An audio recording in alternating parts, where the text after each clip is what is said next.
normally chant the Namaskara and observe the 5 precepts. So we will do that, and then I'll tell you all about what we're going to do today. Okay. So let us first take a moment to pay our homage to the Lord Buddha, the perfect one, the most compassionate one, the infinitely knowing one, by chanting the Namaskara. Namo tassa bhagavato arahato samma sambuddhassa. Namo tassa bhagavato arahato samma sambuddhassa. Namo tassa bhagavato arahato samma sambuddhassa. Tirasane. First things first, welcome to our little family. We have been here doing sermons, discussing the Dhamma, meditating, and doing merits for nearly, I think maybe 10 months, 8 months, 9 months. And I'm very happy to see some of new faces. And funnily enough, most of the people who usually come, they are not here today. Instead we have new people, that's good. Yesterday we saw Paul. Yes, true. Yeah. Yeah, I see. Yeah, I was, of course we were in the monastery and many people were there yesterday in our monastery, so our monastery is near to Inghiria, so it's like 1.5 hours away. Many people made the journey there. But when I came into the city today, I saw many flags, many signs of the festival. And I was thinking to myself, I mean, this country is one of the most meritorious countries in the world, from what I can see, when it comes to the people's willingness to do merits, to do good things for others. It doesn't matter which kind of religion it might be, that is something secondary, Buddhists or Hindus or Christians. That's one way, but I mean, the sheer hospitality and kindness that I have received being here in the country, whenever I was here, was always overwhelming. And that's what, not just me, what I'm saying, but most of the people who come from other countries. The hospitality is impressive. And now I've been here for nearly 3 years, and now I'm turning into a Sinhalese person more and more, day by day. Now I can speak Sinhala more or less well. Not read, but let's say spoken language I can understand. Yesterday I talked to some of the kids in our monastery, because we have some kids who come from Sri Lankan background, but as it happens, many families go to foreign countries, and the kids don't actually speak Sinhala at all. So then they were asking me, how do you do with that, with the Sinhala environment in the monastery? Because most of the monks can't speak English very well. Nowadays they can speak, but not like high level. So I was telling them, yeah, these days I'm not even listening to any English sermons anymore. I'm just listening to the Sinhala sermons our Guru Tero and our Amadasana Tero gave. They were so surprised. Yeah, anyways, that's so thank you for being open-minded, coming here. Yeah. Actually, it takes a lot of merits to come to places like these. Places where the Dhamma is being discussed, places where, I mean, even to be, actually speaking, to even to be a human being is already a huge meritorious thing to be so grateful for, but let alone having the chance to come to places where knowing about the Buddha, who the Buddha was, is also not as something you can take for granted. I don't know whether you know who the Buddha was. I don't know whether I know that. I can tell you over the years I learn more and more, and that's good, but that's fine. But maybe you will learn also something about that over the next few weeks if you happen to come along and on this journey with us. So we are all on a journey, isn't it? We are all on our individual journey. Anyways, you are also on your individual journey. You might know that, right? Since now you have a family and friends, and that is because of your good merits of the past, but they are not going to be with you all the time, forever. Then someday you might have to go on, and your journey will continue in another direction. So in that sense, we all have our own journeys, but right now we're here together, and the Dhamma is a journey which, when we discuss the Dhamma, or when we talk about even these things like how to be a good person, and what does it take to become happy in life, which I guess is the most important question we all have after all, then we can be together here and enjoy our time together. That's what I hope will happen. It's not guaranteed, but of course there's always something we learn for ourselves when we go out from here. So the program now, we have usually conducted sermons, and I don't know what people in here in Sri Lanka generally, or I think they are very different people. But see, if I am in Germany and I see a sermon, I don't feel interested to go to a sermon. That the word sermon is something for me. It puts me off because I feel that's something religious. It's something where someone explains a religion, a belief. So I never liked that. If we call it a talk, no, that's something else. A talk is something you can listen to and make up your mind and do whatever you want with that. And now, of course, we don't just want to do a talk in here, but we also, I think sometimes the reason why you came was meditation, which is great.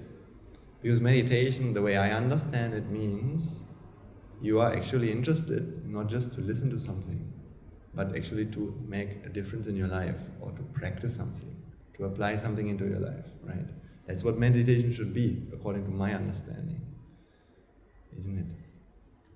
That's when you will see the changes or the real effects of what you're doing. It's good to listen to something, it's good to learn a lot. We have all learned a lot in our lives, right? And you are learning a lot. But then always the question is, what does the knowledge really bring? What does it do with us? Does it make us happier persons, people? Does it make us better people? A better mother, better father, better son, better student as well? So let's hope the Dhamma can do that for you. Not that I say that life is all about being a good student, for example. I don't subscribe to that philosophy. I was always a good student. I was very successful in my field. Now I'm 35 years, but before this Dhamma started to come into my life, which I never planned to do. I mean, if somebody asked me in my university times, what are you going to do after you finish? The last thing I would have said was to become a monk. I didn't even know about such a thing called Buddhism, actually. But I also knew that I didn't want to just get a job and do some work. I didn't like that idea, personally. So I thought I might become a professor. So actually I was very keen of mathematics and physics all of my teenager years and young adulthood. And somehow or another, on a long journey with my bicycle, I found interest in learning about the Buddha and the Dhamma and the things we discuss, which I call the truth, which the Buddha calls the truth. Right? Simply about finding the truth. That was my interest. And then I realized that that was what the Buddha had done. That's why I'm interested. That's why I got interested in the Buddha. Not because I wanted to become a Buddhist, actually. And still I don't want to be, and still I don't feel I am, even though you see a robe. So that means when we gather here today, or generally, this is not, first of all, for people of the school. This is for anyone, for any religion, and or part of society, young or old. That's meant to be. So it is not a religion we're doing here. When we're discussing things, when we're meditating, we're not doing that. Of course, things you can see, like the rituals we do, and you might know all of these rituals, you might have done these rituals all your life, maybe, I don't know, are of course very good and very useful. Why they are useful, we'll learn. Sometimes I will explain you. When you understand the power of your mind, and the power of the mind, you will understand what's the meaning of these things. It will become more than a ritual. But it's not like, for example, people always discuss this question, should that be a cross or should it be something else? What should the symbol look like? What should be the gesture of the hands be like? Should it be from top to bottom or left to right? Should it be hands folded or hands open? These are questions people discuss endlessly. That's okay. But the Buddha, actually, these things don't matter. Because the Buddha always said, Chetanaham bhikkhave kamma vadami, right? So that means, always our heart matters at the beginning of everything. So we have our intention. That's what's important. There's no point in doing something without the heart involved. There's no merit in that. And likewise, whatever you do, if the heart is there, then that's also what matters. Right? So that is something I find very good, because now I can see, even wearing this robe, I can see people go to church, I can see people going to the mosque, or I can just see anyone else just being on the street helping another man. I can be happy about that. It doesn't matter to me whether he's a Christian or a Muslim or whatever. These things don't matter to me. Because what is good, and a good intention is a good intention. And I can rejoice that. So in the same way, I rejoice the fact that you came here, and I think coming to a place like this is always one sort of a statement. I don't want to like say,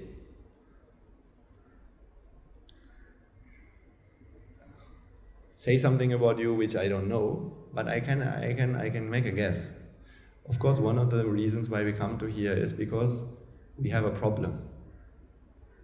Whether we see it as such or not doesn't matter. But see, a problem simply means, are we unconditionally happy? Truly happy? Fully happy? No, right?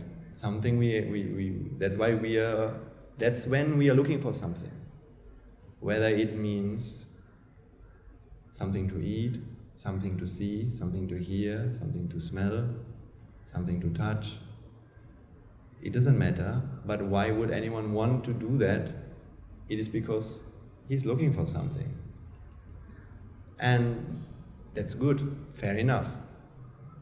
It's our right, and it is also your and my right to look for happiness. We have a right to be happy, right? So you have a right to be happy, and you deserve to be happy. And my only job is to help you achieve that. I might be able to do it to a certain extent. I'll try my best. That's all I can do. You do your part, I do my part. So, And even listening to the Dhamma is already a great merit. When you're listening, simply listening is a great meritorious deed as well. So what I'm trying to say is that, see, we all have problems in our lives, big or small. That's fine. That's totally fine. That's why we're here. But you came to the right place, I feel, or at least I can see that you're looking in the right places, which means like spirituality, right? Spirituality is always a good place to look for answers regarding the real problems of your life. That's what I learned in my life. Because I used to try and find the answers elsewhere, as in sight, sound, smell, taste, touch. That's why I usually looked for the answers for my problems. And that's why I usually thought my problems are there as well. But when we talk about spirituality, I'm not talking about something like airy-fairy, strange, esoteric, but I'm just talking about our journey to within. So when it comes to the problems we have in our lives, any kind of problems, take any one you have, anything which is important to you anyways, see, it's always to go within yourself and try to understand what can we improve? What happens within us? That is a great attitude. It's a hugely great attitude to have such a mentality. Being willing to consider about learning about ourselves and how to improve ourselves. So I think you all came with this intention. You want to improve yourself. You want to understand yourself. You want to find peace of mind. That's your right. You deserve it. And the Dhamma is there for that, actually, for peace of mind, not to take your peace of mind. Buddha never came to do that. Or something that also the people they say is that Buddha came to take things away from us. He asked us to let go of something, right? Which is a total misconception of what the Buddha actually did want to do. He never wanted to ask us to let anything go, as much as people believe that. Because I explained this before, but I will repeat this again. Now, letting go is always painful.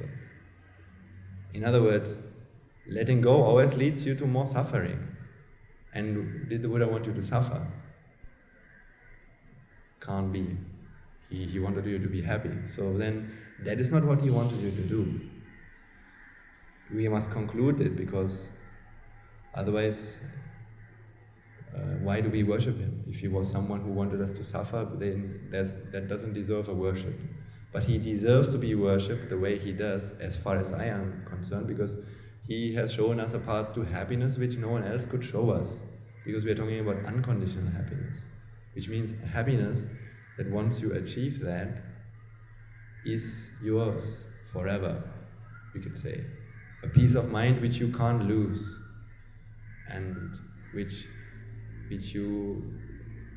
will be with you, and a way to free yourself from the problems which we have once and for all, without having to solve another problem soon again, right?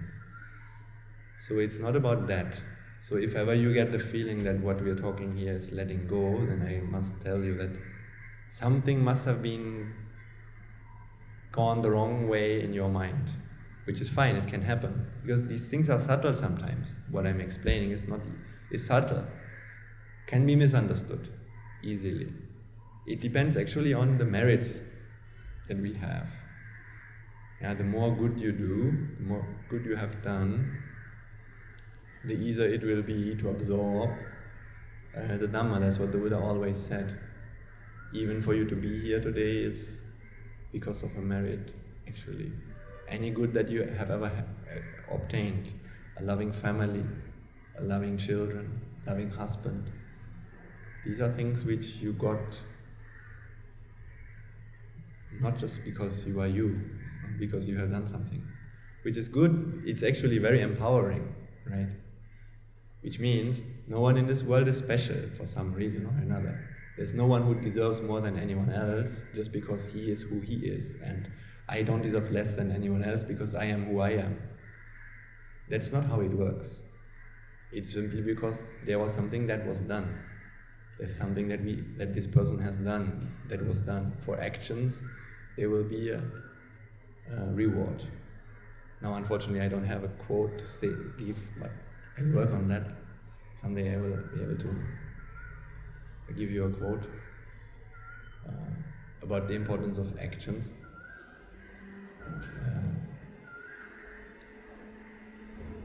And that means it's very empowering because there's a real path, there's a real something we can do from, like, say, tomorrow, your actions matter. That is what it means, right? Our actions matter because they will have an effect on the future you, or the future happiness you have, or things like that. That's how I believe. And that's what I want you to understand. If you understand it already, that's good. Then you can. Then you don't have to change that, but you have to practice it. Practicing is very important. Practicing what we know is very important. Otherwise, I can talk forever, and anyone else can talk forever. But what does it matter? The Buddha always said, "Bahum piche sahitang basamano natakaro hoti naropamato." Gopo kanayang parisang na bhagava samanyasa hoti. So it means somebody who knows a lot, but he does not practice, is someone who is counting the sheep of other people. So it's like, you know how much someone else has, but you don't have it. So what can you buy from the sheep of someone else? Nothing. But if you have sheep, you can have that money and you can buy something from it. Okay.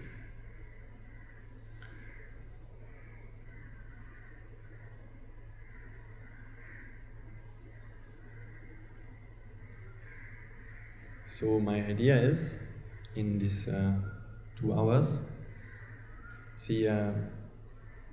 something that I learned before I came to Sri Lanka was, I was on my journey, personal journey. I stayed in Myanmar for nearly 2 years. And there I learned from a monk. That time I was not a monk, I was just a layperson. I learned how to meditate. So he taught me some techniques. And I like these techniques, so I'm still using them. Although, let's say, the real how to use these techniques in the right way, that's something that I had to learn later. Right? So the technique is good, but in combination with the Dhamma, I find that's very efficient. Right? So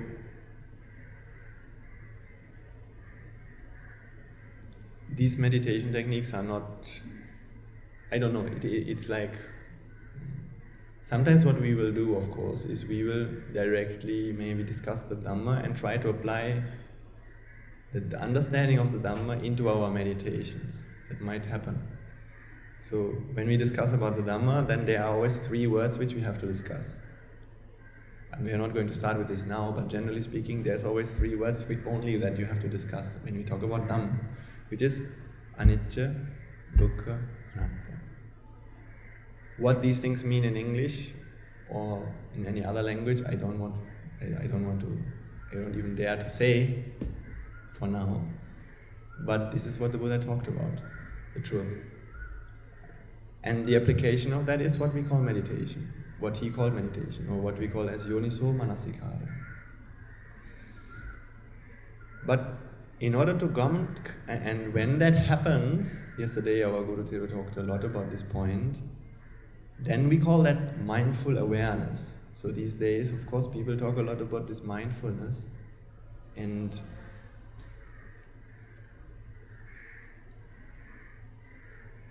the mindfulness that the Buddha has talked about is that mindfulness of Anicca, Dukkha and Anatta, basically. when that happens, then we call that as kusala. But see, I never understood the difference between two things, which is ping and kusala. I always thought that that's the same. I don't know what you think about this, but I don't know whether you know even what these words mean. But anyways, that's not important. But there's of course two things. Two things which we are going to do here, which is one,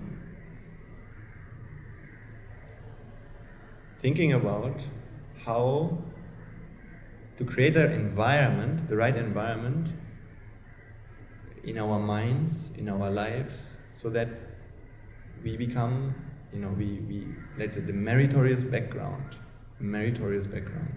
So that means understanding how to be a good person and what it means, things like that. We are discussing, as well as the other part is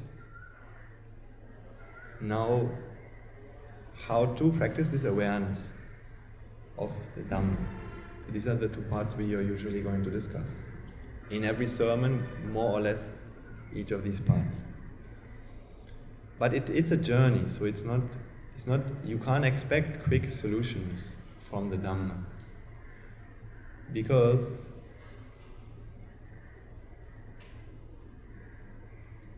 we are used to look for quick solutions. That's fine, because when we are in a problem, we need a solution quickly. We don't like to suffer. And the world has many answers to that, right? So for example, taking a painkiller is a quick solution. Or let's say you have a desire. What is the quickest way to solve that problem of desire? Or let's say first, is it fun to have a desire? Which means, I don't call it, desire is a bit of an old word, I don't like the word. Let's say wanting. You have a wanting. Is it fun to have a wanting? I'm not talking about the fun of getting the fulfillment of the wanting or getting what you want. That's something else. Let's say when you want to watch a movie, but see, when I was a kid, I wanted to watch this new movie in the cinema, but I wasn't old enough. I was 11, and the film was starting for kids from 12. So I wasn't able to watch it, but I wanted to watch it. So, of course, there was a wanting. Is that fun? Okay, good. You're very honest, that's good. Just be honest to yourself, you don't have to be honest to me. And actually, you can tell me something, but think another, then that's also pointless. So you can have your doubts about any of the things we discuss. That's totally fine. But I think you all are open-minded and intelligent and kind-hearted. These are the most important things. Other than that, you just try to understand on your own pace, for yourself. And you have a right to ask questions as well, right? So my question was, is it fun to have a wanting? It isn't. But of course it's fun to have what we want. That's fun, normally. Of course. So what is the quickest way to get rid of the problem? So then would you agree with me that having a wanting is a problem? As in, don't you feel that you have a problem when you have a wanting? When you want to go to the cinema, but you are not old enough, then isn't that some sort of a problem that you have? So what's the quickest way to make it work? Make it happen, isn't it? Even when you're at home and you want to watch a movie that's only there in the cinema, but you can't watch it at home, isn't that still a problem? Although a small one. It's still a problem. Why? Because you are forced to do something. Or do you do that for fun? Let's say walking out from the house, taking the bus, going to the cinema. Is it fun to do these things? Would you do it every day just for fun? Like you go out to the cinema, then you go back to the house, then you go next day you do it again. Just because that's not fun. But we do it when we have a wanting. In other words, there's a problem, it needs to be solved, because if we don't solve it, we will continue to suffer, or we don't have to say suffer, but to feel that pain of that wanting. So then we do. Yeah, that's good. So it's a problem. So wanting is a problem, okay? Agreed. So the quickest way to get rid of the problem of wanting is to do something at least. It could be you go to the cinema and watch the movie. It could be you've asked if you are not old enough, what happens?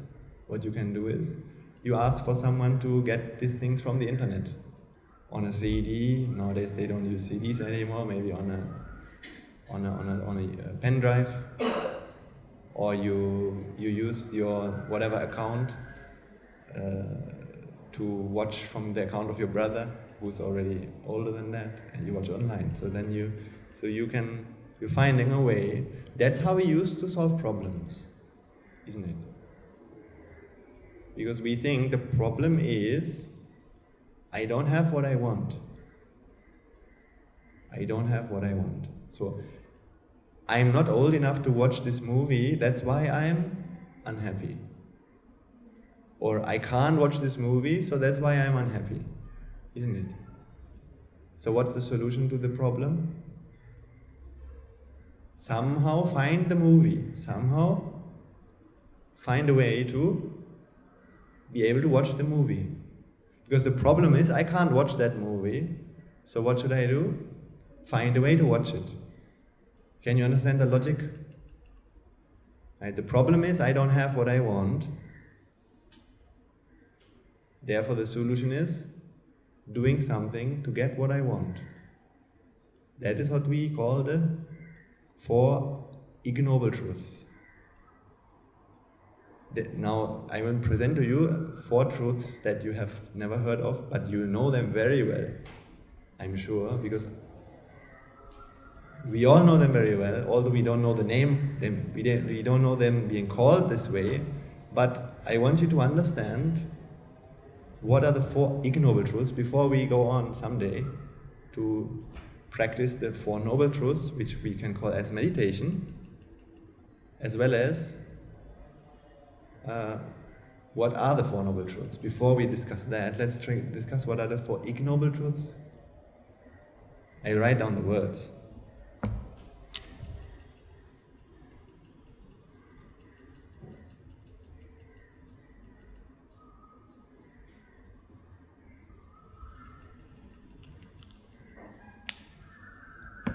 Ignoble does not mean bad. It means simply normal.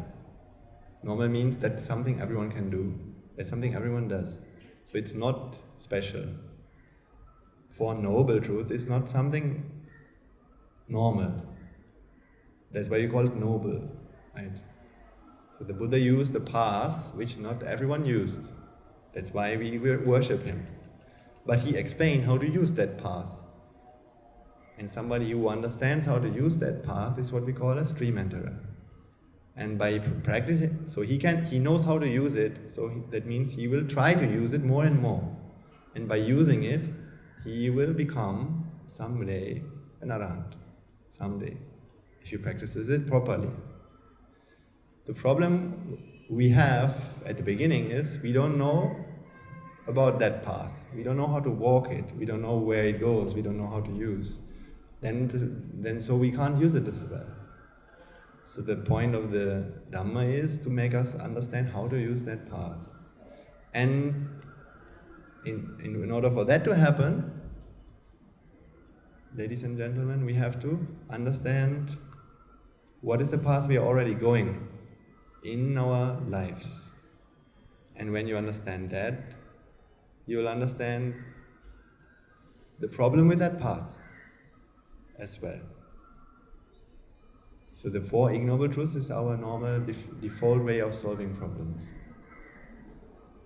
Now, What's the problem with this path?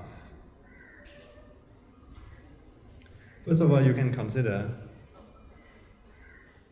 if I am someone who can't watch that movie, I can't watch that movie, right? I'm 11 years old and I can't watch that movie. That's why I have a problem, isn't it? Isn't that what we say normally? The reason why I am not happy is because I don't have what I want. Think about any problem you have in your life, maybe today or maybe in the past.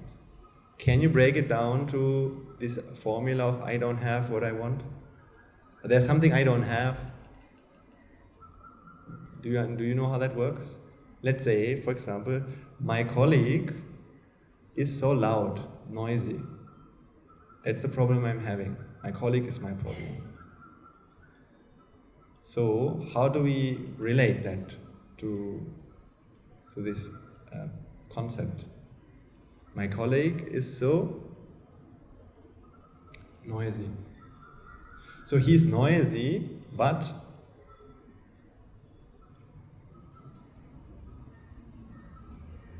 it would be better if she is not so noisy, isn't it? Or I would like to play this game, but my parents don't like me to play this game. That's the problem I always had. Most of my teenager years, I wanted to play a game, but my parents didn't want me to play the game. So then I had this problem, and I thought the problem was my father or my mother. So I had to find a way to basically change their opinion or go behind their backs to get what I want. That's what I did when I was a kid, when I was a teenager. I wanted to play computer games. My father, he didn't like me to do that, so he tried to stop me by limiting the internet, time I am able to use the internet. So what did I try to do? I tried to find a way to use the internet even when he's not at home. And I can tell you it worked. We managed to do it many times. But how much games is enough? How much computer games will be enough? See, every day I used to play. And I enjoyed playing a lot. But the next day, was I done? Was I finished? Did I find the solution to my problems? Did I feel like now I no longer want to do it again? So did the problem stop or did it come back? See, I was in school and I was really, really, really looking forward to playing a game. So this wanting came. When I was in school, the wanting came to me. I don't like to be in school, this is so boring. I should be and play games. So there was a wanting. So that means there was a problem. Because was I able to enjoy the school when I was with the wanting? Can you enjoy the school with the wanting? When you want to be at home, can you enjoy school? No, you can't. We can't. So then I thought the solution to my wanting is going home, playing the game, problem solved. But there was only one problem with this approach. And the problem is, the problem always comes back again. Next day, the problem comes back, isn't it? So this is one of the problems with these 4 Ignoble Truths.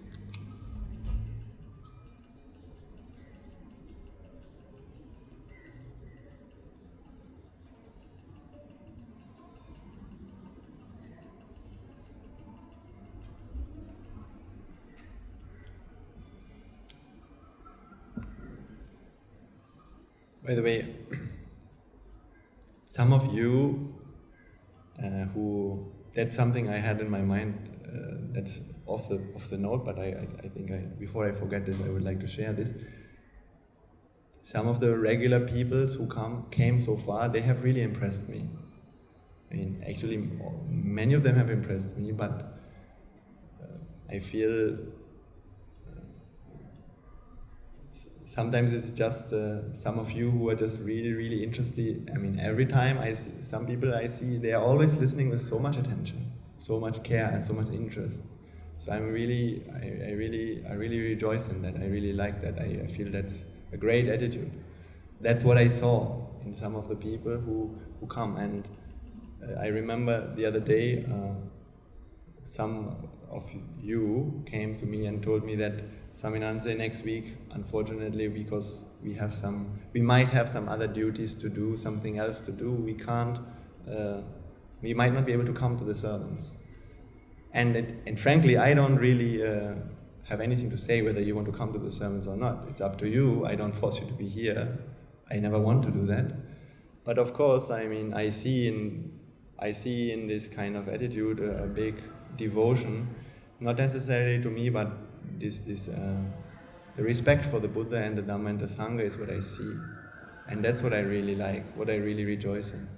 So, let alone, I mean, all the merits that people do when they come here, and all these people who, I mean, behind the scenes actually, when you see people you don't see, but so many people who spend their mornings cooking the meals and the dana for the monks and the anagarikas who come here.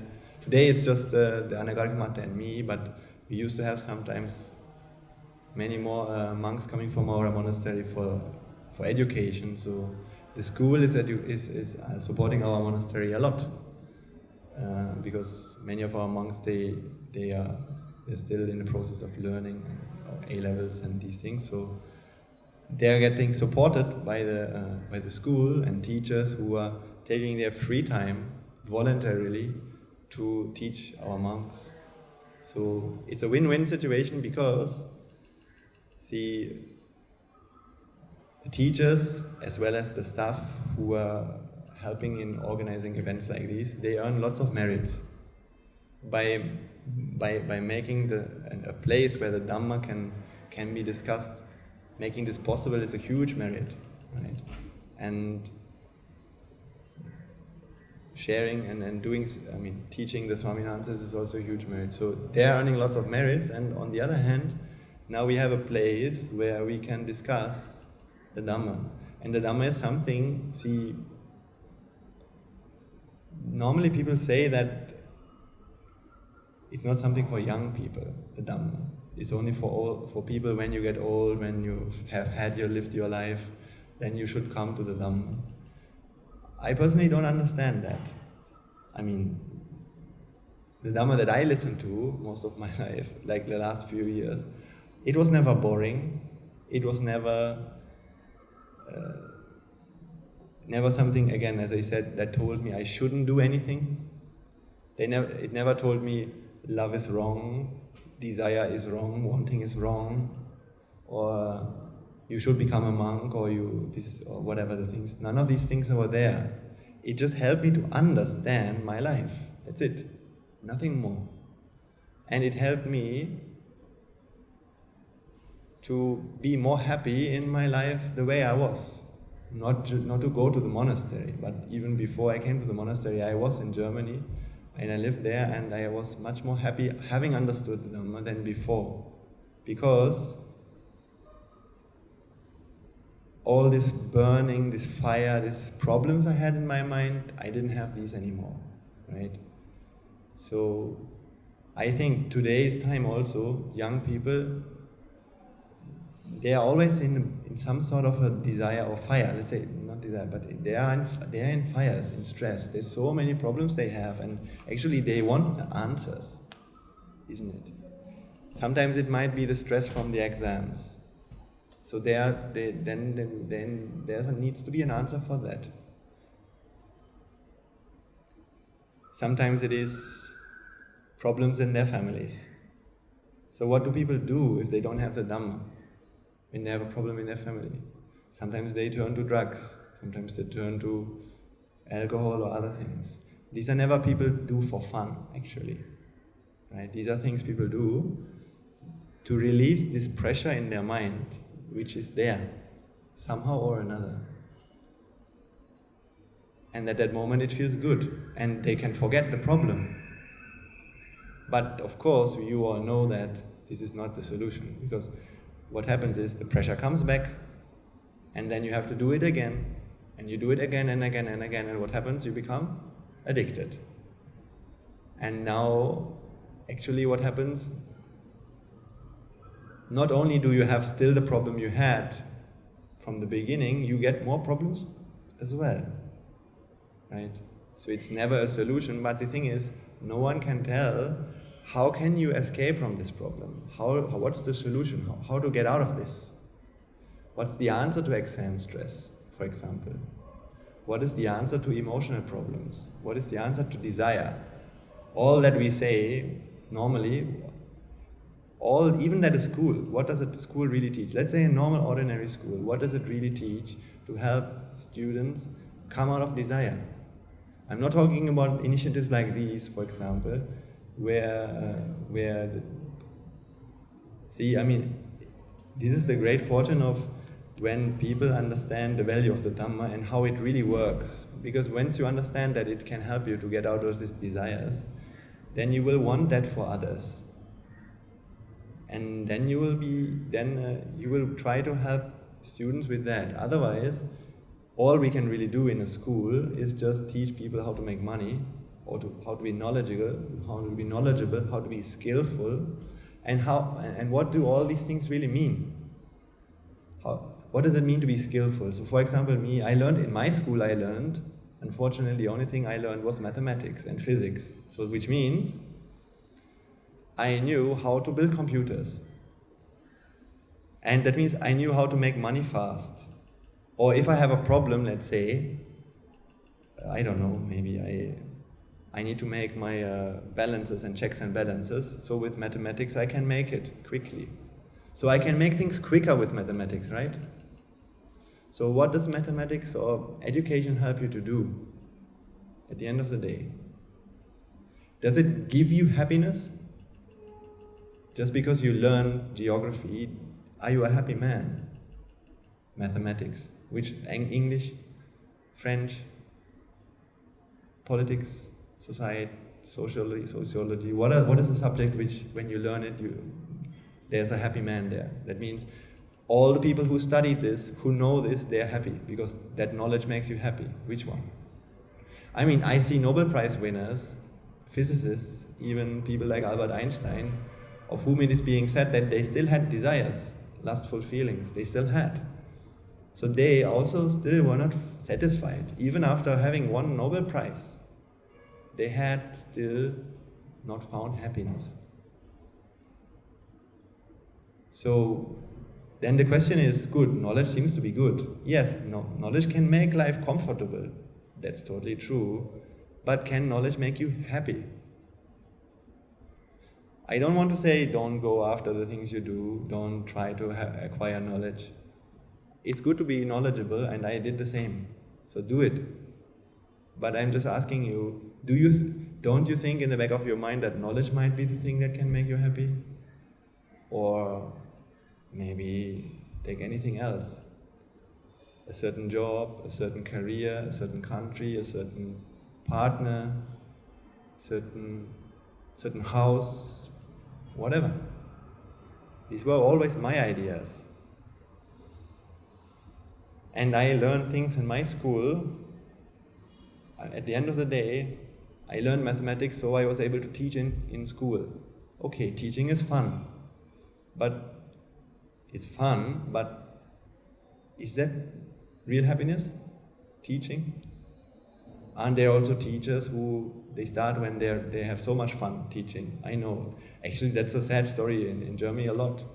So many teachers with so much enthusiasm to help and to do good for people start in the school, but what happens to them after a few years when the stress comes and burns them out slowly, and not to say all the naughty behaviors of the kids. I mean, I am teaching in school these days, in our monastery school, and I can say the kids there, because of the love and the Dhamma that they receive, and unfortunately in society sometimes, some kids, they are not fortunate enough to have loving parents, or they have other problems. So I can see Still, kids are kids. So kids will not do what you want them to do. Even in the monastery, they don't do that. They also talk, they also don't listen, sometimes they are bored. So I see my mind, how it reacts and how sometimes the stress comes. And I can see that if not for the Dhamma, which helps me to get rid of all these emotions, be free from that stress, what will happen is I'll keep raising my voice today, raising my voice tomorrow, raising my voice every day, and I think in 10 years I won't have a voice anymore. So I think teachers lose their voice over life, right? I think that must happen to them. As well as they lose the fun of doing it. Not because of any other problem than that they don't understand how to free themselves from these emotions, and they come with wrong expectations. Not because of any problem they have, just because they don't understand their own minds. So what I wanted to say is that knowledge helps us to get things quicker, but it can't give us happiness, right? When we are knowledgeable, we can order a parcel and we can, instead of getting it tomorrow, we get it today afternoon. That's what knowledge can make us do. That's what education can make for us. Getting things quicker. And of course, if happiness is in the things, then the logic should be true. So imagine happiness is in the outside world. Happiness is in the things. So then, of course, what should happen is, the more you have things, the more you are happy. Right? Then it makes sense. But then the question is happiness in things? Is there happiness in external things? Because is there any one object in this world which gives happiness to everyone? What is it that you can order that when you get it, that no matter who gets it, he will be happy? So back in the days, I used to buy a computer game, and when it came through the delivery, I was happy. Or I remember that that new Harry Potter book, when it came out, I don't know, the 6th one or something. I was staying up late at night, so that when it was 12 o'clock, the postman would ring even at 12 o'clock. There was a special service, so that I can read it immediately. Because I thought happiness is in that Harry Potter book. But would everyone be happy to read that book? No. So that means happiness, it can't be something which is in the objects, right? Because otherwise, the simple answer is, no, everyone who experiences that thing should be happy. Is there one girl in your school or boy or whatever in your life which everyone finds beautiful, which when seeing everyone likes to see, is happy to see? So you tell me one girl that actually is beautiful, her being beautiful. Is there such a thing in the world? Tell me one computer game which is fun for everyone. Tell me one song which is fun to listen for anyone. There's no such a thing. So it's only a subjective experience that we have. So that is true. Sometimes we see something and we feel some happiness, but that feeling happens within us, not there. But we always feel it comes from the object. That is the biggest trap. Actually, that's the trap that keeps us to this samsara. The Buddha always explained that the trap which keeps us in suffering is actually that we believe happiness is in the outside world. That means it is something you first have to find. You have to go out and look for it and work hard for it, doing something. Isn't that what we always believe? As well as, the reason why I'm not happy is because of the outside world as well. So I need to change something about the outside world. I need to change my partner. I need to change the society. I need to change my body, myself. I need to change my room, the decorations. How many times, what's the interval that people these days, they change the decorations? I don't know here, but that's what happens in Germany.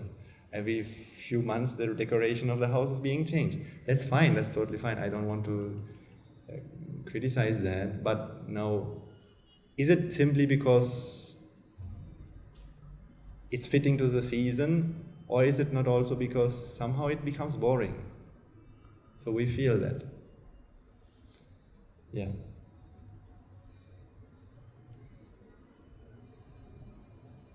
So let's come back to this for Ignoble Truths. So you need to see, going to the cinema is good. That's how we use, because we think the problem is I don't have what I want. So I don't want to forget the meditation as well. Maybe we still have time.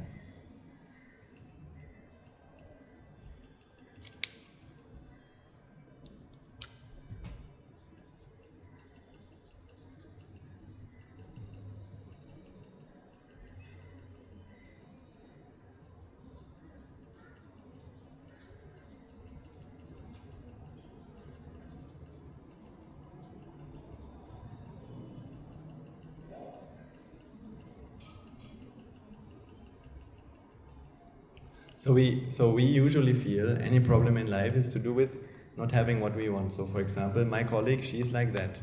That's the problem. So in other words, she's noisy. In other words, the problem is she's noisy. The problem is not that I want her to be more quiet. The problem is she is noisy. So the noisiness of her is why I suffer. Isn't that how we feel? Her being noisy is why I suffer. It's not coming from the fact that there's a wanting of her to be quiet. Right? There's a difference. There's a big difference between these two things. So we feel it's the noisiness of that person which makes me suffer. In other words, it is not the way it comes from the outside world. So what do I have to do? If the noisiness of her is my problem, I need to make her be quiet, be shut. So then the solution to our problem is always action.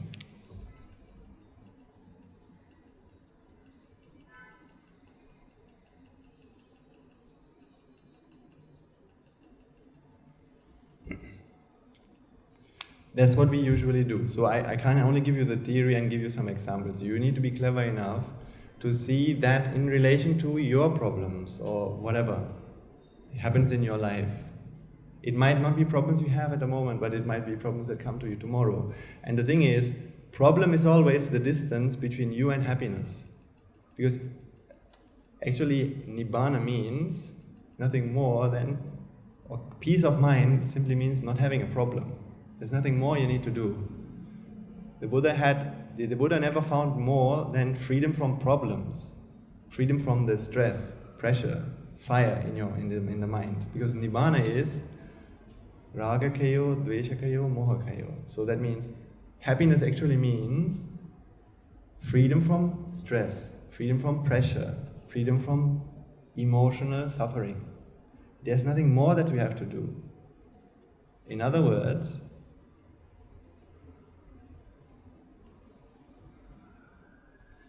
the more we use these, the more the problem starts. But when we are able to switch our mindset and practice something else, then the problems will go away, and that's what we call happiness. Happiness is so easy, because actually happiness is already within you. Peace of mind is already there. The only thing is there's something which covers this happiness. There's something which gives you a burden. there's a burden we all carry right now. And only thing we need to do is throw that burden out. And that's why the Dhamma is for. Does that make sense? Good. So we try to get rid of this burden. It could be desire, right? There's a wanting. So do you experience wantings in your life, just to be sure? All of you? Okay, good.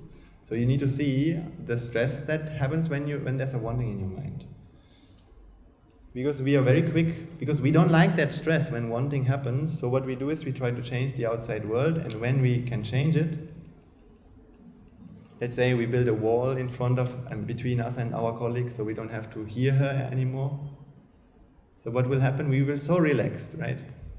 Imagine there's a so annoying colleague, and you build a wall between you and her. So now you're alone in your office. So the moment that you have your own office, how do you feel then? Isn't that a great relief? You can relax. That feeling of relaxation comes. Because that feeling of relaxation, actually it indicates to you that how much you have been burning until then. How much stress was there until then. Because now all that stress goes away, and that's what we feel as relaxation. Right?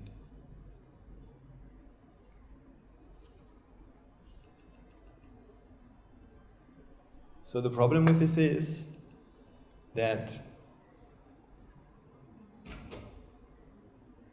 the problem comes back tomorrow, next day. So if I want to play computer games today and I can change the world and play, now tomorrow the wanting will come back. So this problem will come back. So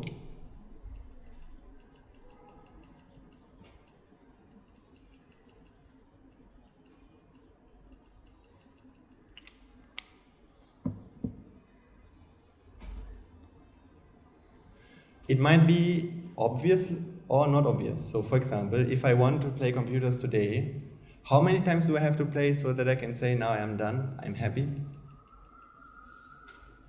How many times? How many cricket matches do you have to watch and so that you can say, I'm satisfied? How many songs of music do you have to listen until you say, I'm satisfied? Unknown means there's no limit. It will never do that. So in other words, there's a moment of satisfaction, but there's a day, tomorrow or soon enough, when the wanting comes back, which means the problem comes back, whether you like it or not. So the desire comes back, the void comes back, and therefore, of course, we need to do the same thing again. So that's why, actually, every day we are doing the same things over and over again to solve the same problems over and over again, isn't it? That's what we do. I went to school, and in school, I was looking for when is it finally over. Then I was rushing at home, playing computer games, feeling happy for a while. Actually, most of the time I was really, really stressed and tense, hoping to win. When I won, I was happy. And then at the end of the day, my father comes and says, so turn off the computer, you have to go to bed. Then I was disappointed because I had to go to school again. So I was disappointed, wake up next morning with a sad face, I go to school. And I have to sit there and listen and be bored and looking forward when is it finally over and can I go home. Then I went home, I played computer, happy, stressed most of the time, sometimes happy when I won. And then the day was over, disappointed, looking forward to playing again. And that's how it repeated. So there was never, that's how it was. And actually that's how most of our lives are. Simply this, in repeat. Maybe for you it's not computers. Maybe it's work. Maybe there'll always be things you're looking forward to. Most of the time you don't have them. And then you need to work hard to get there. And when you get there, you feel happy. Sometimes it might be coming home from work and seeing your family. That's a nice moment. It's okay. I don't say you shouldn't feel good or anything like that. That's fine. But we just need to understand what's going on. Because Otherwise, we just go in this rat race all the time, continuously.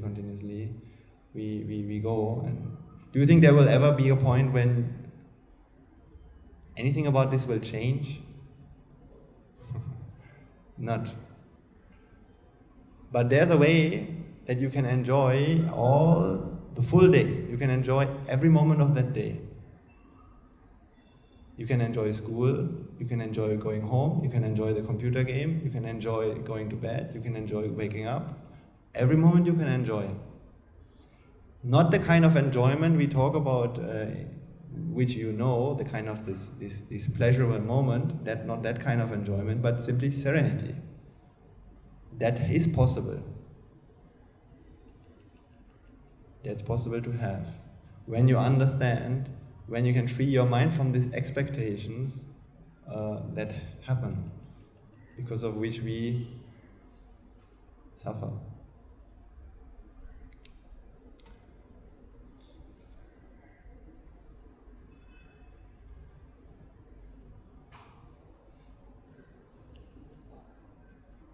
So I think we have, I haven't explained everything there is to know, but I feel that it gives us some kind of a framework which is good to think about and reflect on. Don't you think so?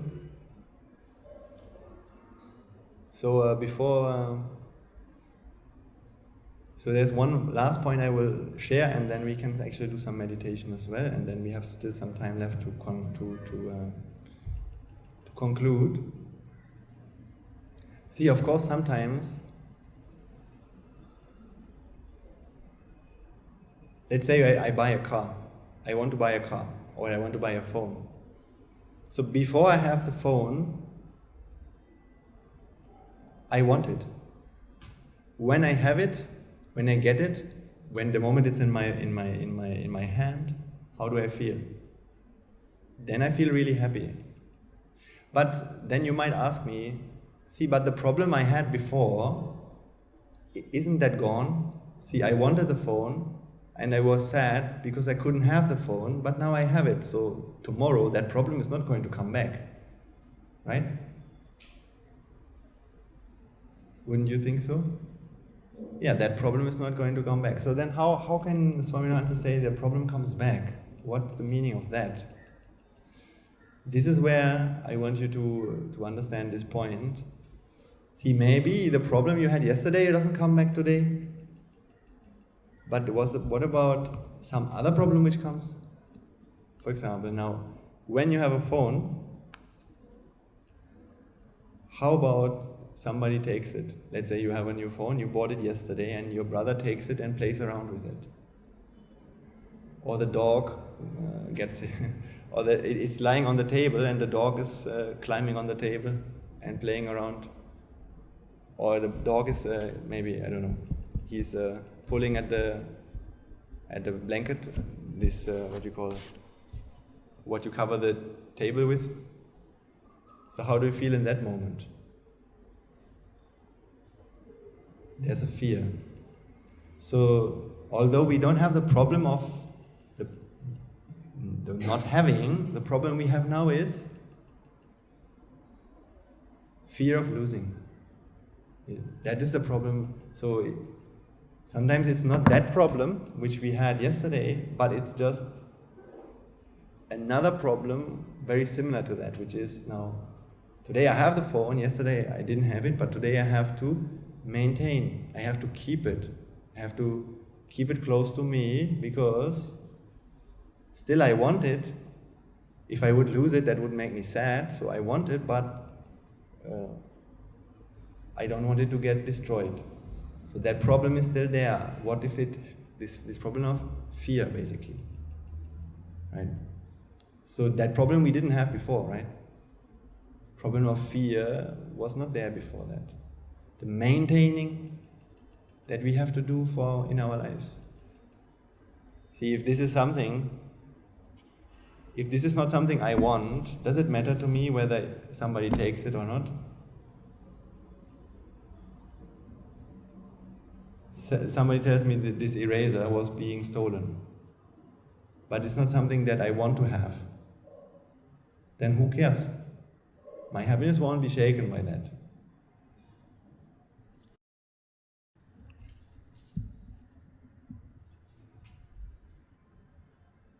So I think this is some good things to think about on your own. You don't have to accept anything.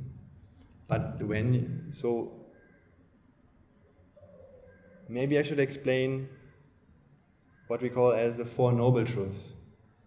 Although we have to go more into detail more and more, but otherwise so that you can see the difference.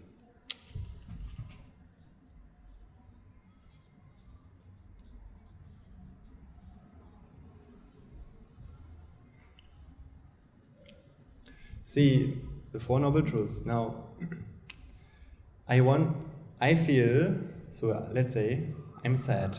My mother comes to me and says, Buddha, why are you sad? There's this movie my friends told me about. My friend who's already 12, yesterday he went with his mother to the cinema and he watched this movie and he said it's so great, I should also watch it. But I'm not 12 years old yet. So I would like to go and see it, but I can't. That's my problem. What is the answer the mother usually gives? You're too young, you have to wait.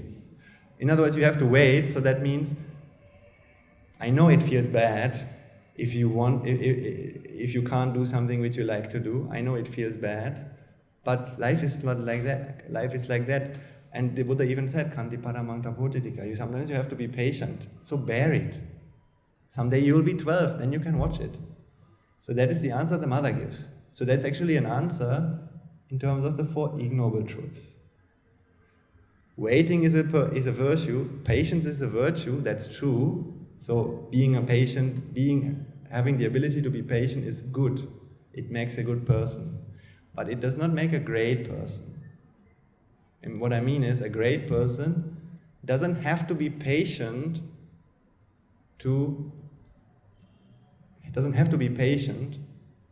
In other words, he doesn't have to bear his suffering until one day he will be out of the suffering, because there's no suffering from the beginning. So then he doesn't have to be patient, right? So the Buddha didn't ever have to be patient. He was never feeling annoyed or he wanted something, so he had to say, okay, I have to wait for tomorrow. He never felt like that. For him, waiting was never a problem, because waiting is only a problem to you when? When is waiting a problem? Is waiting in itself a problem?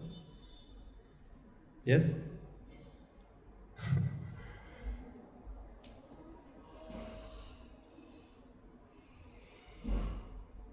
See, waiting is only a problem if there's something that you are looking forward to. Otherwise, see, yesterday was Vesak. And maybe some of you, or maybe some of your children, they were really eagerly waiting for that day, or maybe Aurudu, doesn't matter. So the days before, they couldn't wait until it finally happens. So they felt this anxiety in themselves. They felt this nervousness, isn't it? When you are waiting for, or when I was waiting for Christmas for the presents, I was really, when does it come? I want to see the presents. I can't wait anymore. I would like to see my present. That's how I felt. But see, for example, in Europe or somewhere else, yesterday also was Vesak, maybe. So,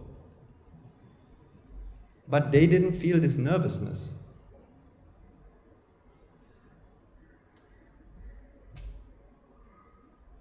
I mean,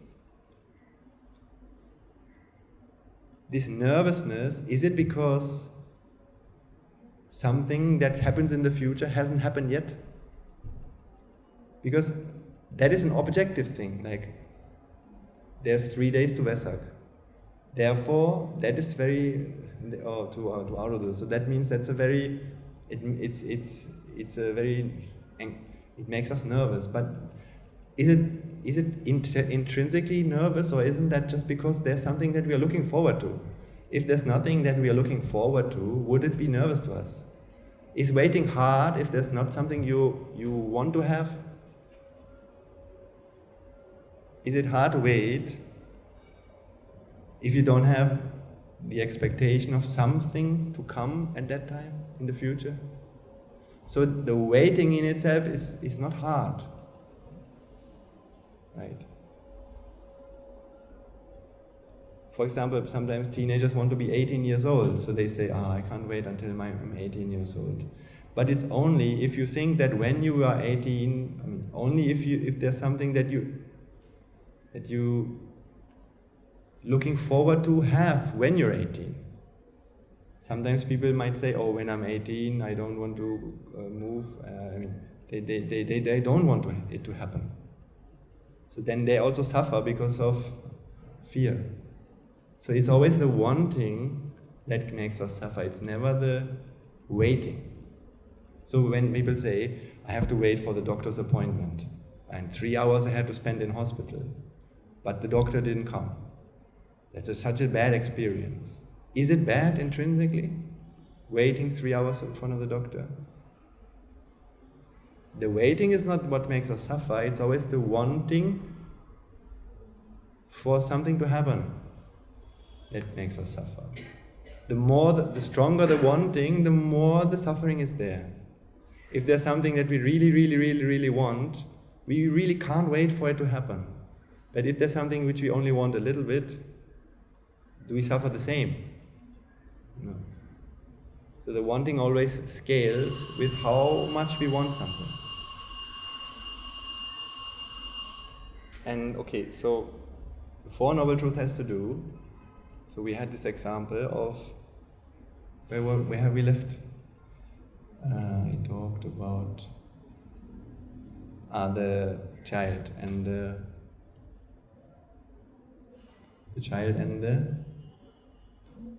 present. So I can't go to the cinema, but and I feel that the problem is that I can't. But my sister also, she's also not 12. My sister, she also can't watch the movie, but she does not suffer. How can that be? I suffer because I can't watch the movie, and I say it's because I can't watch the movie that I suffer, but my sister, she also can't watch the movie, but she does not suffer. So then we can't say that the problem is the not having part. Because she also doesn't have, but she doesn't suffer. So it's not the not having, it's always the wanting. That's what I try to explain.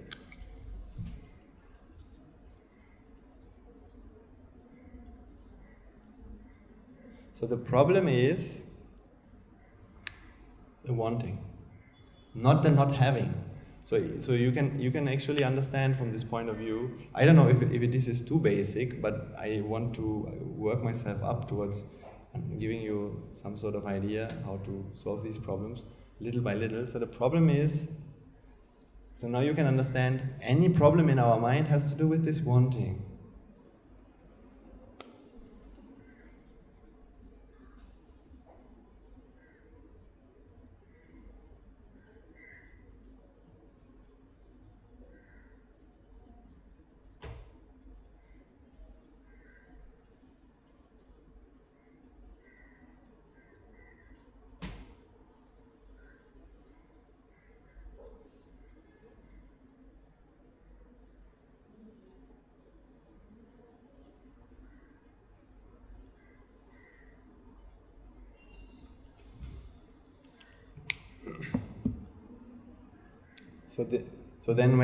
So if you imagine, if you understand that the real problem we have is not our colleague, it's not that we can't watch this movie, it's not the outside world, it's always the wanting that is there in our mind.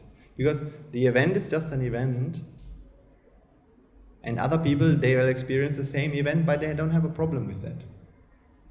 Right? But the problem happens because within our mind there's wanting. So that to recognize that is what I'm trying to explain in here. coming to that awareness. Then the question is how to remove the wanting. That's another story. I think that we have to discuss that more. But for now, I think that would be basically the end of this discussion. So, does it somehow make sense what I try to explain? I don't know, is it too simple or too abstract? I try to give some examples.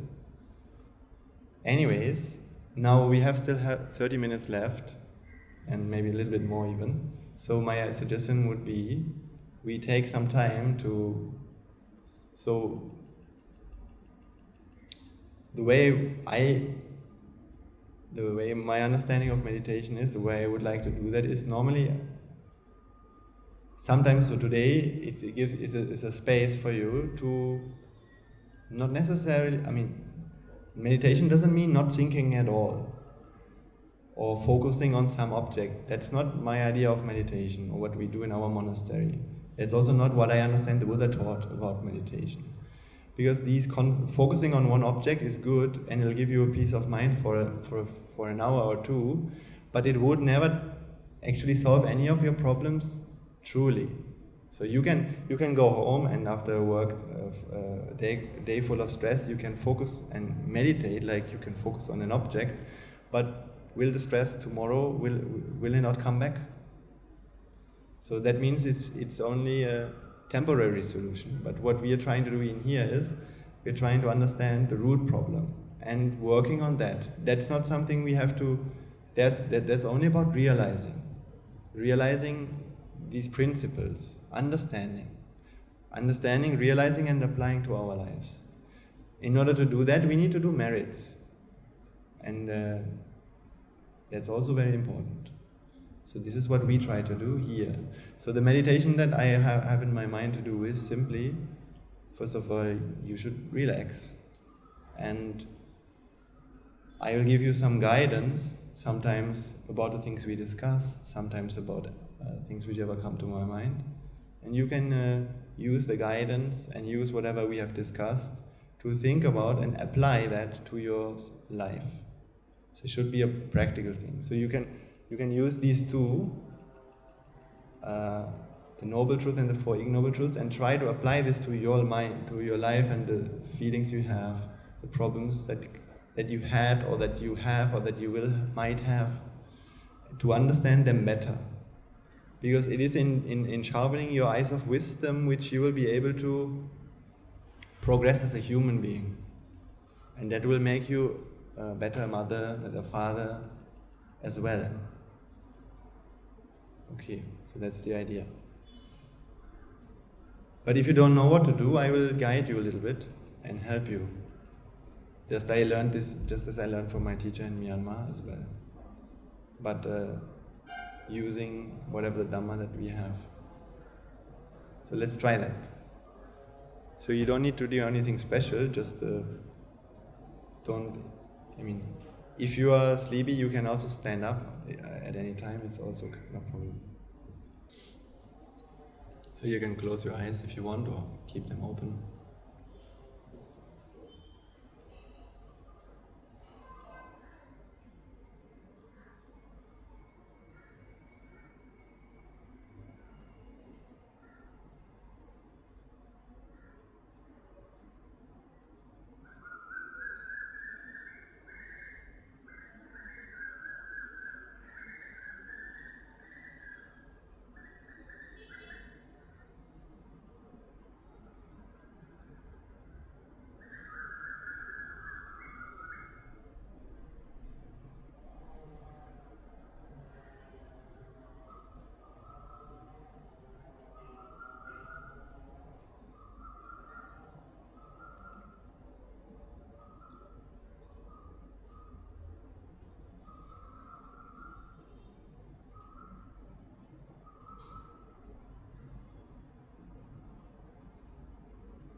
There's a very simple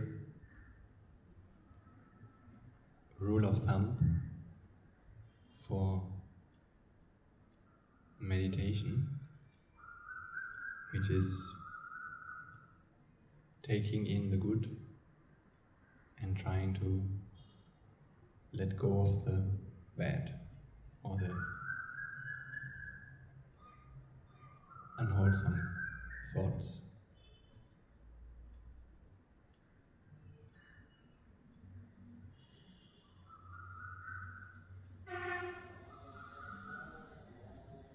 Always trying to take in the good,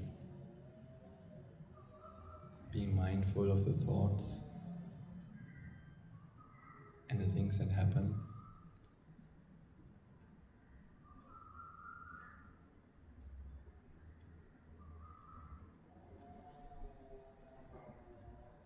And taking in the good.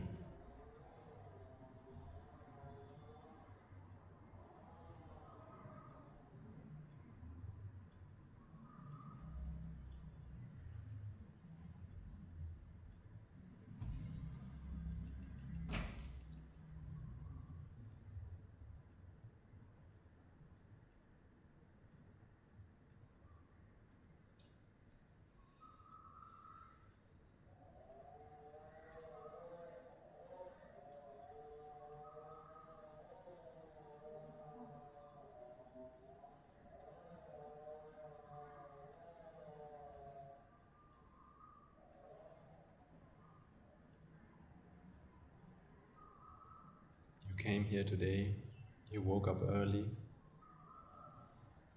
in the morning.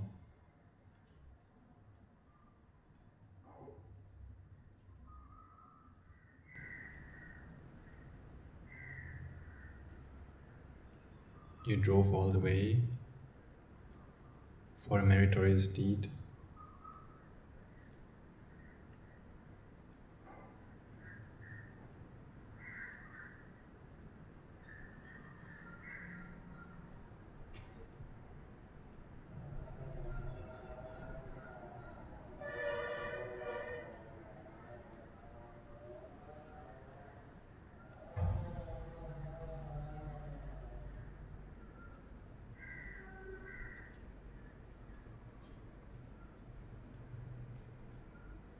To cultivate your mind.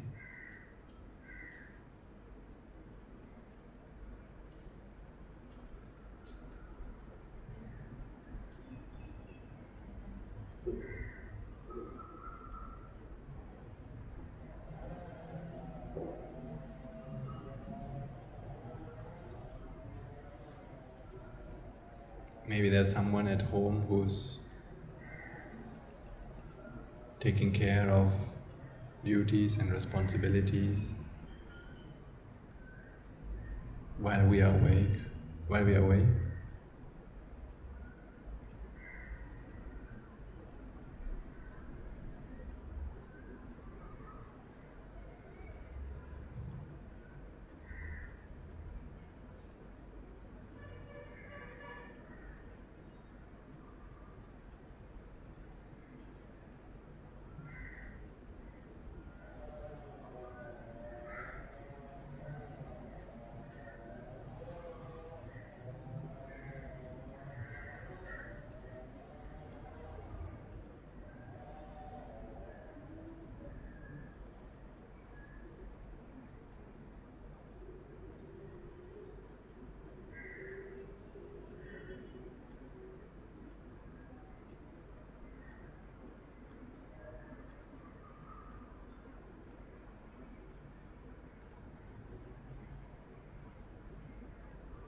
One of the greatest things to achieve in life is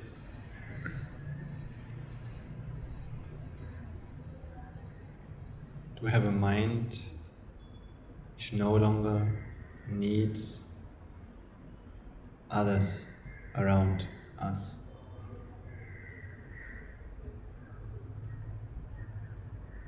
not needing others means there's nothing that we expect of others to do for us. Their presence or their absence does not affect our happiness. It is a great achievement.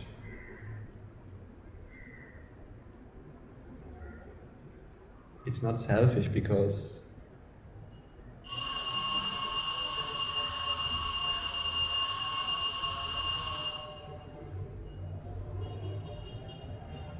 if there's nothing we expect from others to do for us,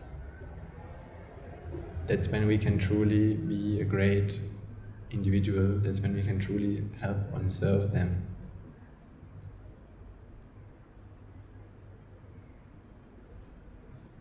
So the Dhamma is to help us free our mind from needing others, from these feelings of loneliness or wanting. So then we can be with others, but we don't need to be with others.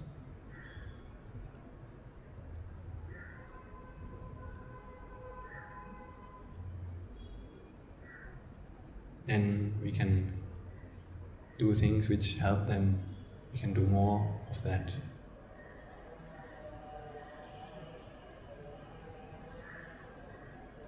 Happily.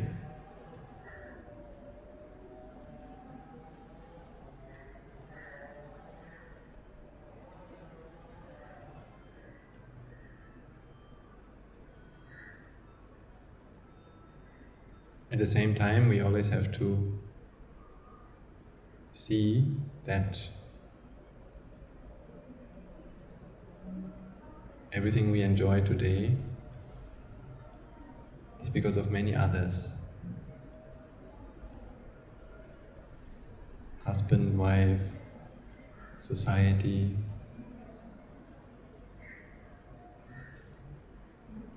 There's someone who built our car, there's someone who opened the door today, someone who cleaned this room, someone who taught me the knowledge which I have today.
Real happiness means freedom of mind, means freedom from wanting. It does not mean that we should stop wanting. It doesn't mean we have to remove wanting by force or let go of something. It just means to realize, first to understand whatever we are doing for others, the time we spend with others is not the problem, but it's also not the solution. We can enjoy that much more without wanting. Can we enjoy the time we spend with our loved ones when we want to be with them? Can a mother enjoy the time with her son when she wants to be with him? Or does she not have a constant fear in her mind and the worry that soon it will be over? For example, imagine a mother who sees her son only for 2 weeks until he goes back to some other country. There's always this feeling, soon it will be over. I don't want this day to come.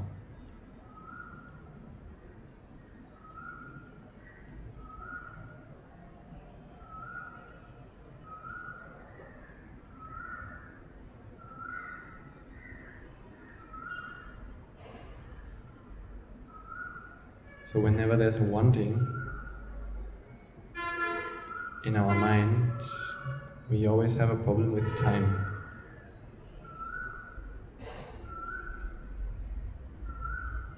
Either we want things to go faster until we finally have what we want, and after that we want things to be slower.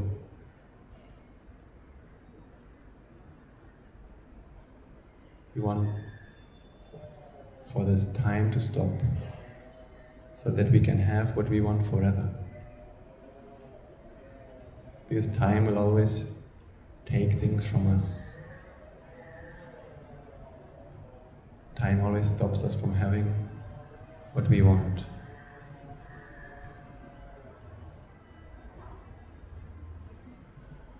The distance between you and what you want is always time.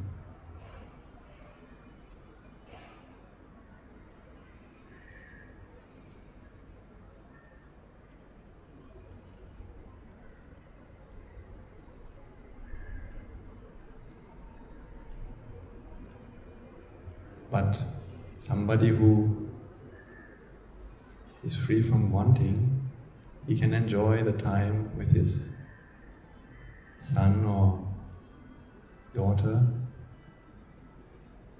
100%. There's no fear.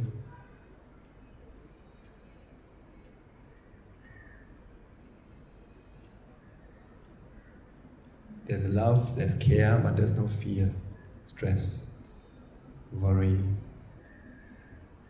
none of these things.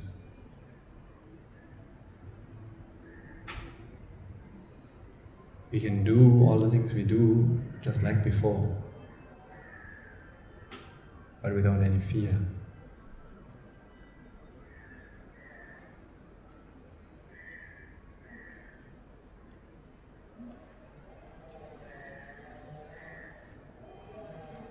When a mother sees the son's face and it is swollen or there's something wrong with the face, usually it sends a shiver down her spine. And out of fear, we say, Buddha, what's happened to you? Let's go and take some medicine. But imagine, but can't you see that something is wrong? Can't you say the same things and do the same things for your son? Just that you don't have to suffer from fear. It's possible. Because the Buddha never asked us to stop caring for others. He just asked us to understand how we can do that without suffering.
having things in our life is not the problem.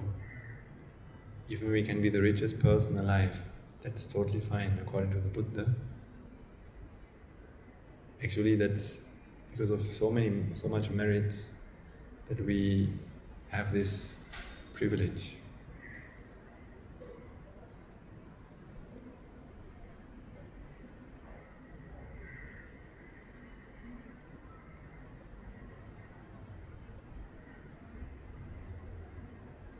The problem is not having. The reason for our suffering is never having, or being with others, or caring about others.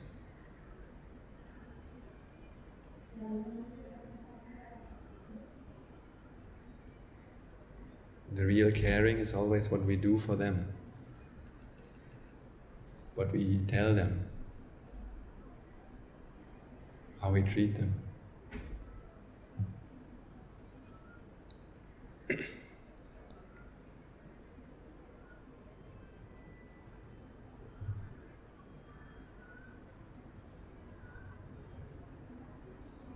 But there's something in our mind more than that.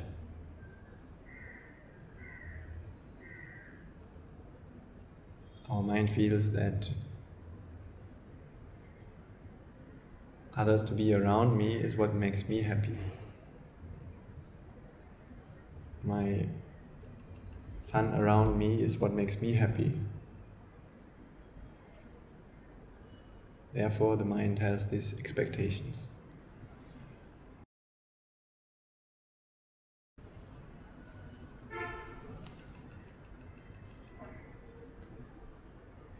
Our mind has various expectations.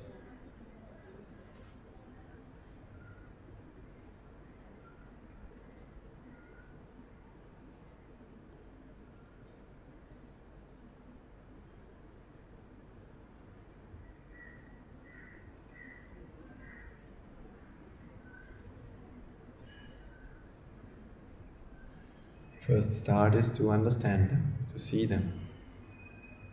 That's already a first step towards solving the problem.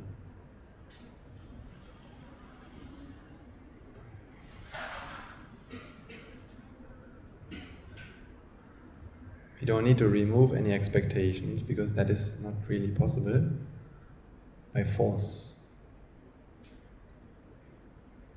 First, it's about understanding the relationships between what we feel and what goes on.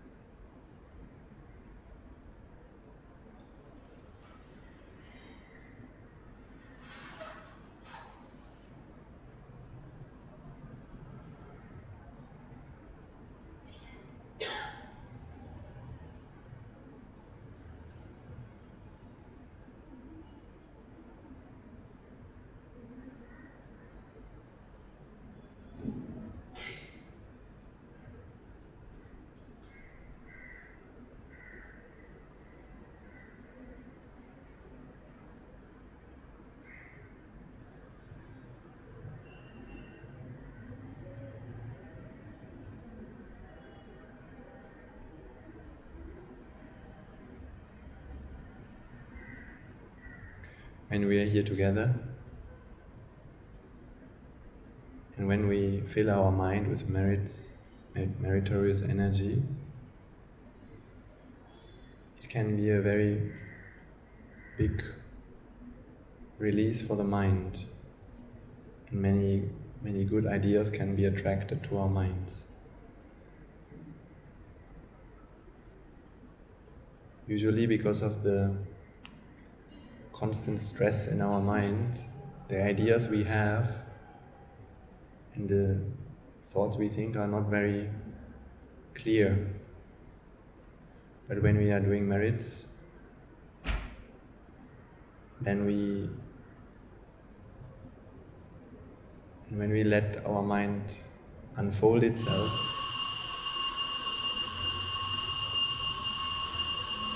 usually the good ideas are attracted.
Think about,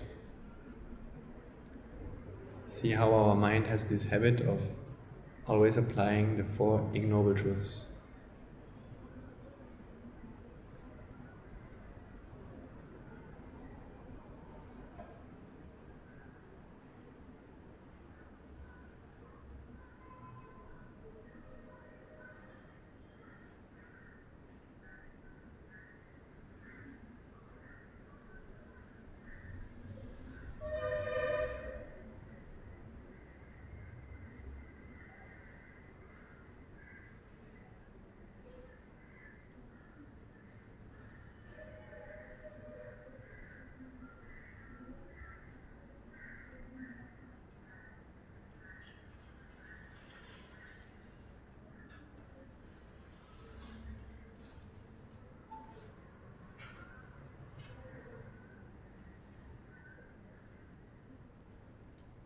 The reason why I suffer in this moment is because I don't have this. Or it is because of what happens right now. The reason why I suffered in the past is because what happened to me, what I saw, what I heard.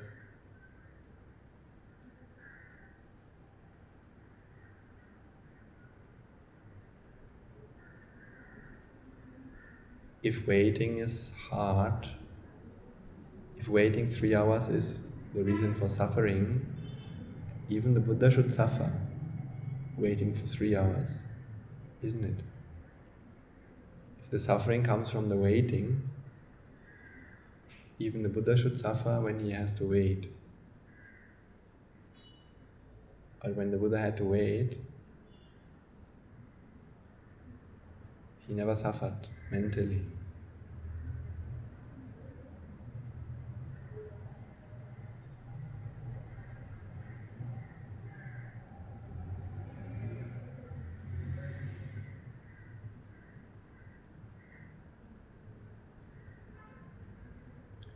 If it is suffering to, if the reason why we are nervous is because tomorrow is a special day,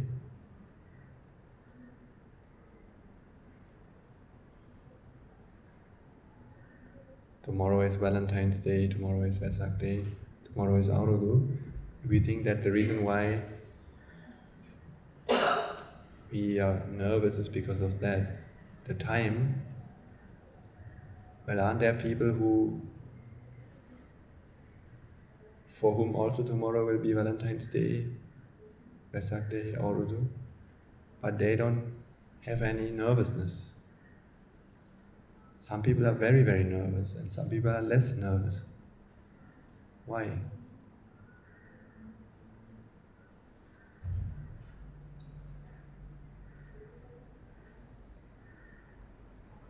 If somebody is very, very nervous, it means there's a big wanting for something. If somebody is less nervous, that means there's only a little wanting.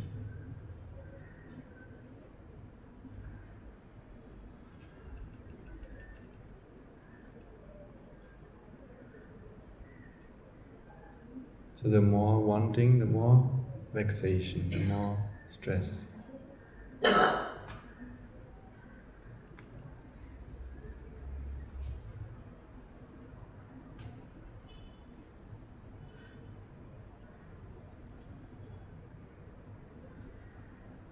Of course,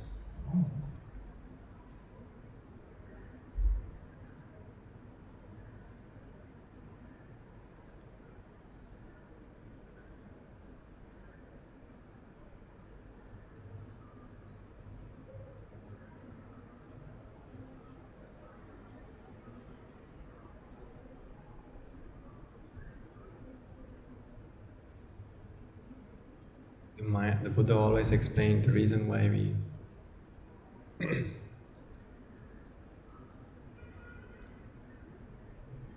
suffer is because we are chasing pleasure, because we don't understand the nature of pleasure.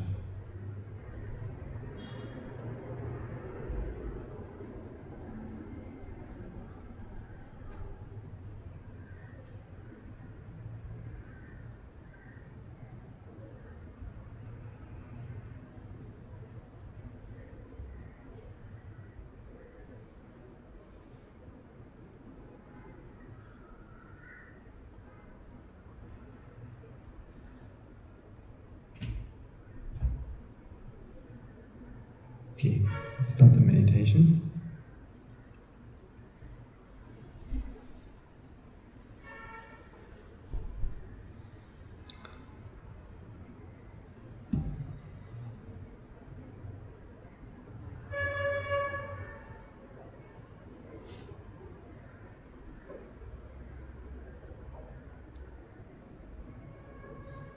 Did anyone fall asleep?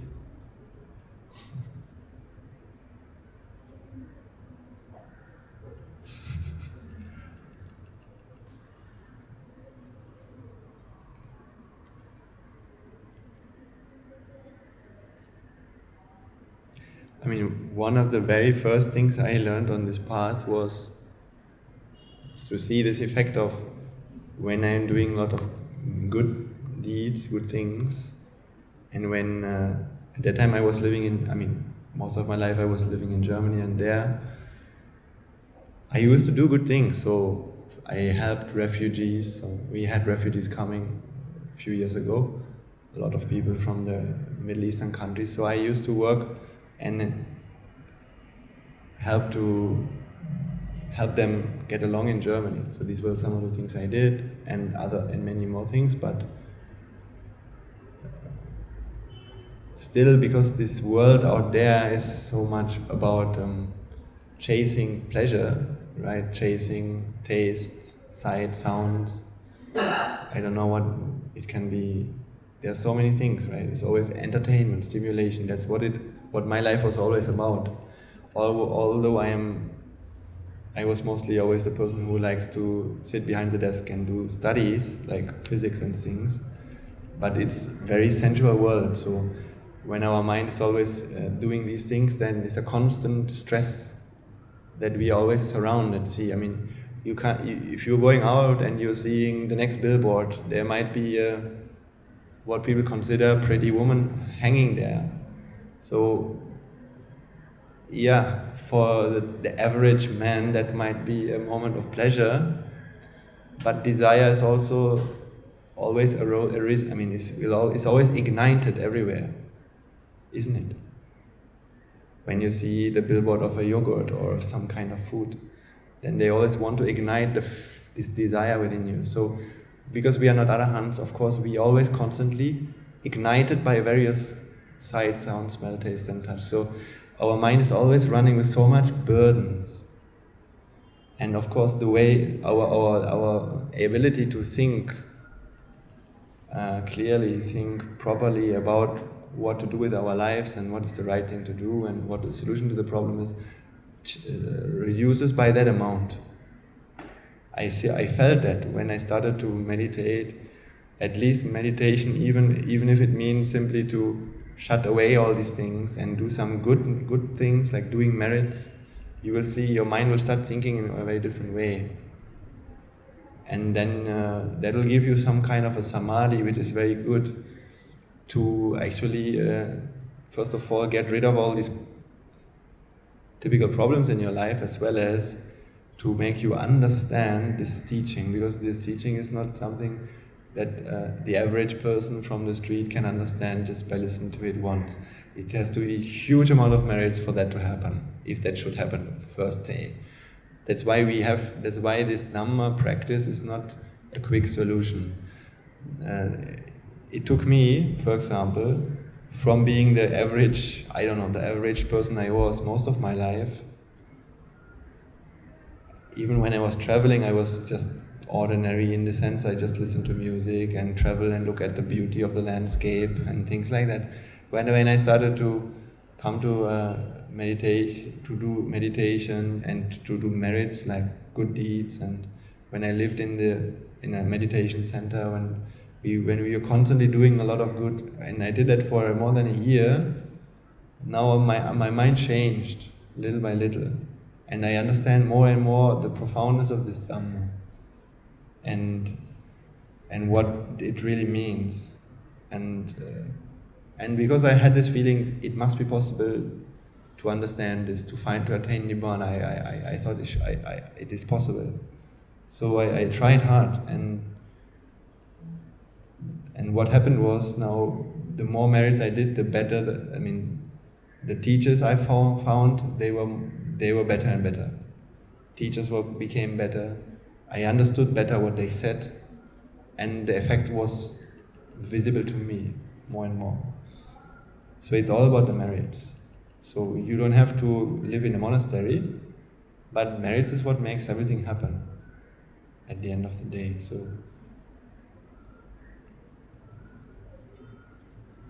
because this world doesn't want you to do these things.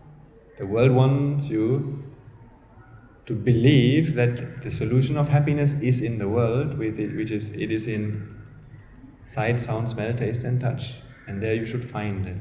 And the more you accept it, the more you will become a slave to the world. Because that's wants you to believe that it is in you. Yes, Mother Nature always cries out for you to understand that. That's why the moment wanting happens, when we start wanting something, do we want to suffer because of that wanting? No, the punishment is then and there. When wanting is generated, vexation or suffering comes along, and it doesn't ask you whether you like it or not. You can't order a wanting, but not the corresponding pressure or stress. Because it's not about you. So nature always actually tells you, it always punishes you with suffering when you go against nature. Vexation or suffering comes always because of wanting. But we never understand these things, first of all, and we always, our mind, or what we call this process in our mind, due to avidya and this ignorance and attachment process, what it does is, it always twists the facts, which means, I am not happy because of them, and the outside world is the problem. It's always twisting everything to the outside world, so never is anything wrong here within the mind. The problem is always there. And the solution is also there. Now this is great, because once you think the solution is out there, you can become a good worker. You can work. And that means now you will work from morning till evening. So that the world will function, but on cost of your happiness. That's a sad fact. So the world needs you to believe that happiness is in the world, so that this world doesn't go empty. There are always enough people who can feed the lie. You need to spot the lie. You need to realize the lie. I don't tell you to stop let's say, living in the world. Even you can live in the world, but when you realize what happiness is, you won't look for it in the wrong place. The suffering we have is because we are looking for it in the wrong place. That's why we are never finished looking for it. Right? As a child, there are things you do to look for happiness, and then these things become boring, or we can't really find it there. Or we tell ourselves that now I am interested in other things. I no longer play with dolls, so I go on to play computer. Then that becomes boring, so we go for education, then we go for family, then we go for career, then we go for... It doesn't matter, but we always just change the object. But if any of these things really have given us anything substantial, then and there our quest, our effort should stop, and we should say that we are happy. But it doesn't. But on the other hand, it always seems so promising, so happy for a moment, that we think, yeah, there can't be anything wrong with that, and surely other people around me, they seem so happy. Everyone is smiling, everyone is making always a good face. But if you think about it, and if you contemplate on this, you will see behind every smile in the world, there's always a suffering mind. There is nothing called a happy mind who is smiling, unless you talk about Buddha or Arahants. Anything else is only fake. At the end of the day, I don't want to say that we should stop smiling. No, it's good to smile, even then when we are suffering. But do we want to keep suffering? Does anyone want to keep suffering? No. And you don't have to. So you can make the smile into a real smile, an authentic smile. There's a path for that. And as we gradually walk along this path, that happens with us. So I am on that path, that's what I can say, but I'm not at the end, definitely not. But I can see how it works. That's why my teacher asked me to be here, to explain that, and not just to explain it logically, but to make it real for you, in the hope that you can also understand and also walk on that path for your own good.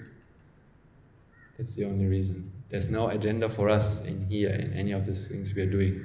It's only out of pure goodness that all the people in the school organize this, that the monks and the Anagarikas come. Anything just for sake of giving, not any expectations. Because that is the real path to happiness. We believe so. And so now we should finish. And before we do that, we transfer our merits, which means we just take a moment to be grateful for all the various people who made it possible for us to be here and embark on this, practice this path, and listen to this, to the Dhamma. First and foremost, let us take a moment to transfer the merits that we have all acquired by making offerings to the infinite virtues of the Noble Triple Gem, by inviting the Swami Nohanse to deliver the sermon, by organizing and setting up the sermon, coming to the sermon and listening to the Dhamma, contemplating on the Dhamma. First and foremost, let us transfer these merits to all the bhikkhus, bhikkhunis, upasakas, upasikas, who since time immemorial have protected and preserved the sublime teachings of the Buddha, be that by and have passed it down to the generations of the noble lineage in the form of the Tripitaka, which is thankfully available to us today to study, understand and comprehend the Dhamma. Let's also transfer these merits to all members of the Mahasangha, present throughout the world, including the chief prelates of all of the chapters, who have dedicated their lives towards the noble path and have committed themselves towards the betterment of all sentient beings. Let us not forget that among them are the monks and nuns resident in your local temples and nunneries who have always been by your side through thick and thin, come rain or shine. Let's also transfer these merits to Guru Swami Nohanse, as well as all the monks resident at the monastery, as well as the Anagarika, who be attached to the monastery. Let's also transfer these merits and express our gratitude to all those who make great efforts to disseminate the teachings of the Buddha, be that by transliterating these sermons, sharing them out with others, or inviting others to join them. If any of them have been born in the woeful plane, may they redeem themselves and be born in the blissful plane. May they abstain from the unmeritorious deeds, fulfill the meritorious deeds, fulfill the Noble Eightfold Path, and attain the supreme bliss of Nibbana. Sadhu, sadhu, sadhu. Let's also transfer these merits to our devotees, friends of the monastery, who for the sake of merits continue to sustain the Mahasangha by providing the 4 requisites, as well as extending their know-how and their well-wishes. Let's also transfer these merits to all those who made these sermons and these events, this program possible, from the school, the administration of the school and so on. And may through the power of these merits they be healed of any physical and mental ailments and overcome any obstacles to their spiritual progress. May they abstain from the unmeritorious deeds, fulfill the meritorious deeds, fulfill the Noble Eightfold Path, and attain the supreme bliss of Nibbana. Sadhu, sadhu, sadhu. Let's also transfer these merits to our mothers, fathers, husbands, wives, brothers and sisters, sons and daughters, grandparents, uncles, aunts, cousins, nephews and nieces, our elders, friends and acquaintances, employers and employees, and to all those who have helped us and supported us and assisted us, including our teachers. May through the power of these merits they be healed of any physical and mental ailments and overcome any obstacles to their spiritual progress. May they abstain from the unmeritorious deeds, fulfill the meritorious deeds, fulfill the Noble Eightfold Path, and attain the supreme bliss of Nibbana. Sadhu, sadhu, sadhu. Let's also transfer these merits to the Devas and Brahmas, primarily the Sakra Deva, as well as all the numerous gods and deities who are committed to protect and fulfill the Samvada. Let's also transfer these merits to our guardian deities who keep a watchful eye over us and keep us out of harm's way. May the above these merits they prosper in divine power and wisdom. May they abstain from the unmeritorious deeds, fulfill the meritorious deeds, fulfill the noble eightfold path, and attain the supreme bliss of Nibbana. Sadhu, sadhu, sadhu. So also transfer these merits to our ancestors, to all those who have predeceased us, to all those who have been family and friends to us in this infinitely long journey of samsara. Let's also transfer these merits to all members of the armed forces as well as the police forces who have sacrificed their lives to protect the peace and harmony of our nation. May all those who lost their lives in the war, be they friend or foe, rejoice in the merits we've acquired today. Let's also transfer these merits to all those who lost their lives in natural calamities such as tsunamis, earthquakes, landslides and pandemics, reminding ourselves that among them will be those who've been family and friends to us in this infinite long journey of samsara. May, through the power of these merits, they prosper. If any of them have been born in a woeful plane, they redeem themselves and be born in a blissful plane. May they abstain from the unmeritorious deeds, fulfill the meritorious deeds, fulfill the noble eightfold path, and attain the supreme bliss of Nibbana. Sadhu, sadhu, sadhu. Finally, let us all resolve that may, through the power and blessings of all the merits we have acquired throughout the day, we be able to witness the advent of many hundreds of thousands of arahants on this blessed land. And finally, let's all resolve that may, through the power of all the merits we have acquired today, you and I and everyone who has helped to make this program a success, become an Aratanahanse and Aratmihinahanse in this very life itself and in the era of the Gautama Supreme Buddha itself. Sadhu, sadhu, sadhu. Now the Mahasangha will transfer their blessings to you. Raga ginin midetva, desha ginin midetva, moha ginin midetva, Nibbana parama sukhayin, sukhita taravetnva.